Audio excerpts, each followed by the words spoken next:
For nearly a century, capitalism and communism polarized our world, creating two powerful rivals, the US and the USSR. The tensions between the two ideologies led to the construction of the Berlin Wall, the missile crisis in Cuba, the Vietnam War, and many more conflicts that leaders throughout the 20th century dealt with. This was until the Soviet Union came crashing down. So, in this epic battle between ideologies, why did communism fail and capitalism prevail? While in post-World War II USA, the economy began to bloom and an increasing number of products became available to consumers, in the USSR, hour-long lines formed in front of grocery stores that contained only very few and often poor quality items. These are images from a Soviet grocery store in 1986. In one word, the explanation for the disparity you see here is incentives. In the following video, filmed before the downfall of the USSR, a Russian economist explains why communism is simply not a viable system due to the lack of incentives. People don't want to work.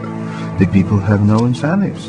The economy inside which the people have no incentives have no future. So you can do two things. Take a gun and put this gun to his head like it was at the Stalin's time, or you have to give him incentives because he wants to improve the life of his family, and he can't. In sum, workers see no real reason to work.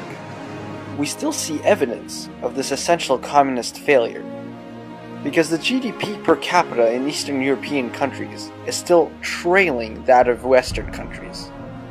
While Chile's GDP per capita grew immensely since 1960, Cuba remained exactly in the same place. This is strong evidence that an economy without incentives simply does not work. Communism is based on the beautiful idea that people should be motivated to work hard for the good of society as a whole. The sad truth is that this is simply not human nature. In the end, each individual wants to work to improve his own situation.